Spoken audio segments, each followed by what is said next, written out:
Welcome to the world around you, a spinning globe of discovery, home to millions of different kinds of living things carefully fashioned by the forces of nature to exist in harmony together. Whatever corner of the planet Earth you find yourself in, you'll be sure to find something amazing in the forests, fields, deserts, and seas.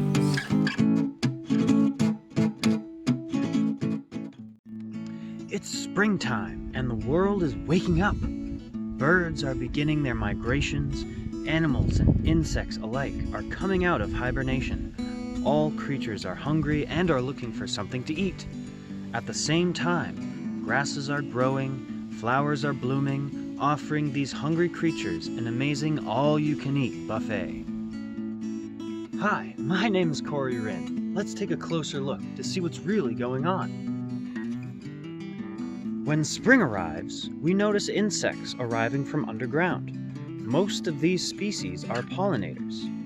But what are some examples of other pollinators? We know bees are the most famous ones, but did you know that flies, butterflies, moths, and birds are also considered pollinators? Each creature is attracted to a different kind of plant, and that plant depends on that pollinator to visit them in order to create fruit, nuts, and berries.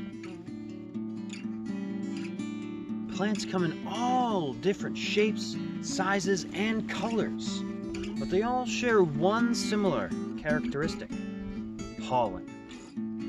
Pollen, the yellow powder, comes from the stamen, the pollen sender, and needs to land on the pistil, the pollen receiver of the same species, in order to produce its fruit, vegetable, nut, or berry.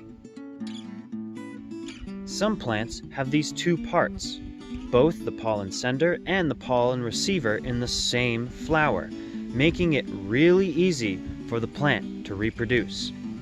Others, however, do not, requiring the pollen to travel from one flower to another, and in some cases, great distances, which shows how important pollinators are to the survival of some plants, like squash plants. So how does a butterfly or a bee know exactly which flowers to visit? Just like how we know what our favorite foods are. Each flower has a special characteristic that is attractive to certain pollinators, just like how some people like chocolate ice cream more than vanilla, or the other way around. That's where the senses come in. When dinner is being made, or when we walk by a compost pile, we know what it is right away by our sense of smell, right? We have 5 senses: sight, hearing, taste, smell, and touch. Just like how we're not the only living creatures on planet Earth, all living creatures have some sort of combination of these 5 senses to ensure the survivability of their species. Pollinators do the same thing and will prefer some flowers over others. Some pollinators prefer sweet-smelling plants, like this peony. Some prefer super stinky plants, like the eastern skunk cabbage. Not only does scent and taste attract our insect friends, but colors also play a huge part in determining which flower a pollinator will visit.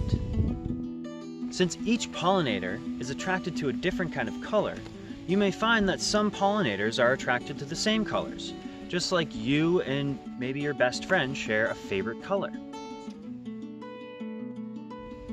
Using your nature journal, walk around your backyard or neighborhood and mark down all the colors that you find.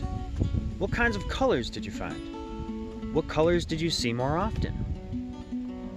So let's try an exercise by creating a pollinator that's just for you.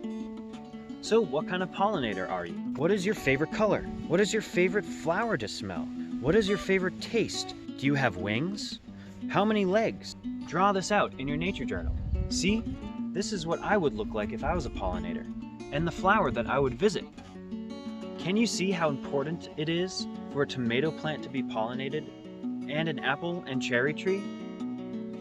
Without these little insects, we wouldn't have fruits or vegetables for our salads or nuts for our trail mix.